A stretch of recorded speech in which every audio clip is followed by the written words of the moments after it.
विधान परिषदेच्या निवडणुकीसाठी भारतीय जनता पार्टीने काल रात्री उशिरा त्यांच्या 6 उमेदवारांची नावं जाहीर केली। याच्यामध्ये माधवी नाईक आहेत, प्रज्ञा सातव आहेत, प्रमोद जाटार आहेत आणि अन्य नावं सुद्धा या यादीमध्ये सामील करण्यात आलेली आहे। परंतु सगळ्यात महत्त्वाचं आणि सगळ्यात चर्चित नाव या यादीमध्ये विवेक कोल्हे यांचं आहे। विवेक कोल्हे हे भारतीय जनता पार्टीचे नेते आहेत आणि 2024च्या विधानसभा निवडणुकीमध्ये त्यांना कोपरगाव विधानसभा मतदारसंघातून निवडणूक लढायची होती, परंतु ही जागा राष्ट्रवादीकडे गेल्यामुळे भारतीय जनता पार्टीच्या नेत्यांनी त्यांना माघार घ्यायला लावलेली होती आणि त्याच वेळेला केंद्रीय गृहमंत्री अमित शहा यांच्यासोबत झालेल्या बैठकीनंतर विवेक कोल्हे यांनी माघार घेतलेली होती।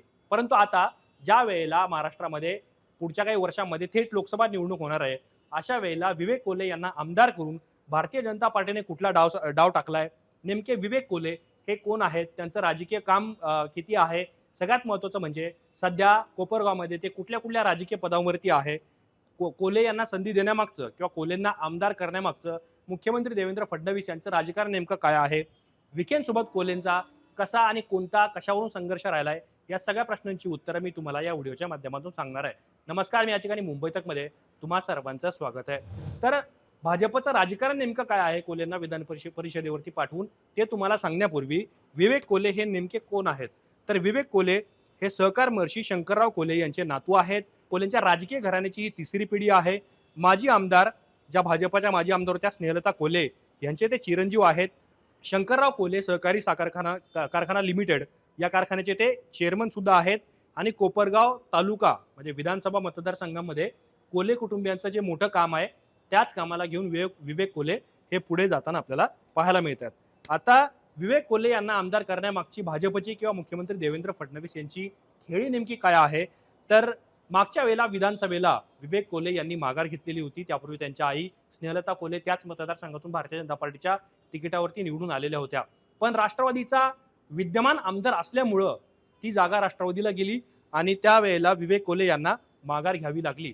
त्याच वेळेला मुख्यमंत्री देवेंद्र फडणवीस म्हणजे त्यांनी एक प्रकारे त्यांची समजूत काढण्याचे प्रयत्न केले आणि केंद्रीय गृहमंत्री अमित शहा यांची भेट घालून दिली। त्यावेळेला त्यांनी माघार घेतली आणि आशुतोष काळे जे राष्ट्रवादीच्या घड्याळ चिन्हावरती लढले ते 1.25 लाख मतांनी निवडून आले। अर्थातच कोल्हेंनी काळ्यांचं काम केलं म्हणून ते निवडून आले अशी चर्चा राजकीय वृत्तामध्ये होतीच। आता सगळ्यांना माहिती आहे कोपरगावमध्ये काळे आणि कोल्हे या दोन राजकीय घराण्यामध्ये सातत्याने किंवा वर्षानुवर्ष हा राजकीय संघर्ष राहिलेला आहे। दोन्ही कुटुंब एकमेकांचे कट्टर राजकीय वैरी आहेत किंवा वैरी म्हणण्यापेक्षा कट्टर प्रतिस्पर्धी आहे, एकमेकांच्या विरोधात नेहमीच ते विधानसभेला उभे असतात। पण आता ज्या वेळेला राष्ट्रवादीचा आमदार कोपरगावमध्ये आहे त्यावेळेला भारतीय जनता पार्टीने त्यांच्या एकनिष्ठ व्यक्तीला किंवा त्यांच्या सांगण्यावरून माघार घेतलेल्या व्यक्तीला आता आमदार पदाची संधी दिली आहे किंवा त्यांना विधान परिषदेमध्ये नेलेलं आहे। त्यामुळं भारतीय जनता पार्टीच्या स्थानिक केडरला बळ देण्याचा प्रयत्न हा भारतीय जनता पार्टीकडून झालेला आहे किंवा मुख्यमंत्री देवेंद्र फडणवीस यांच्याकडून तसे प्रयत्न झालेले आपल्याला याच्या माध्यमातून दिसतात।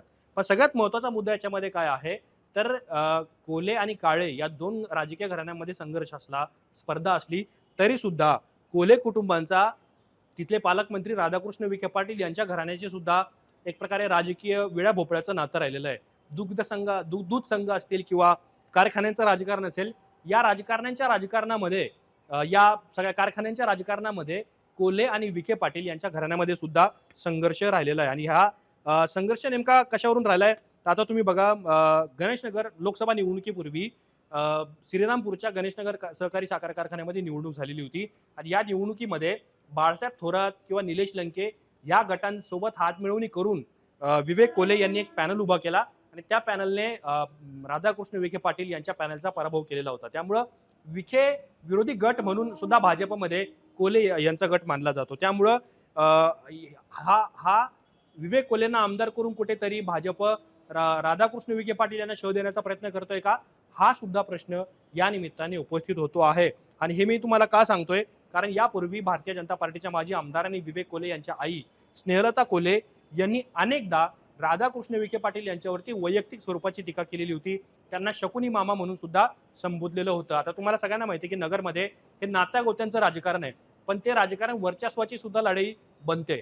त्यामुळे सुद्धा विखे आणि कोल्हे या दोन घराण्यांमध्ये आपल्याला संघर्ष झाल्याचं पाहायला मिळालेलं होतं। आता हा संघर्ष मी तुम्हाला सातत्याने का सांगतो आहे, ज्या वेळेला 2019च्या विधानसभा निवडणुकीमध्ये भारतीय जनता पार्टीचे 5 ते 6 विद्यमान आमदार नगर जिल्ह्यामध्ये पराभूत झालेले होते आणि त्यातल्या काही पराभूत झालेल्या आमदारांचं असं म्हणणं होतं किंवा त्यांच्याशी बाजू होती की राधाकृष्ण विखे पाटलामुळेच आम्हाला पराभव स्वीकारावा लागला आणि त्यावेळेला सुद्धा स्नेहलता कोल्हे या नाराज होत्या, अशी चर्चा राजकीय वर्तुळामध्ये होती. त्यामुळे आता विवेक कोल्हे यांना भारतीय जनता पार्टीने विधान परिषदेवरती घेणं, राम शिंदे यांना विधान परिषदेवरती घेऊन त्यांना थेट विधान परिषदेच्या सभापती पदापर्यंत पोहोचवणं, या गोष्टींचे संकेत काय सांगतात याच्याबद्दल सुद्धा चर्चा सुरू आहे. पण आता विवेक कोल्हे यांना आमदार केल्यामुळं किंवा ते आमदार झाल्यामुळं त्यांचे विखेंसोबतचे संघर्ष कमी होईल का, त्यांचे वाद कमी होतील का, याच्याबद्दल सुद्धा चर्चा सुरू आहे.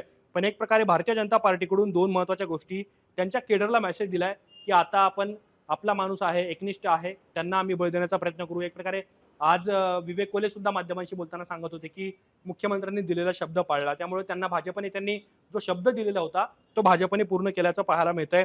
आणि एक प्रकारे जिल्ह्यामध्ये वर्चस्व बॅलन्स करण्याचा प्रयत्न सुद्धा किंवा राजकीय शक्ती बॅलन्स करण्याचा प्रयत्न सुद्धा भारतीय जनता पार्टीकडून केल्याचं चर्चा राजकीय वर्तुळामध्ये सुरू आहे. तुम्हाला या सगळ्या प्रकरणांबद्दल काय वाटतं, तुमची मतं काय आहेत?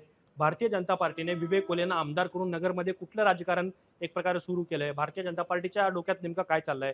फडणवीसांनी दिलेला शब्द पाळला, पण आता नगरचं राजकारण पुढचं कसं असेल? तुम्हाला याच्याबद्दलच्या तुमच्या प्रतिक्रिया आम्हाला कमेंट बॉक्समध्ये नक्की सांगा.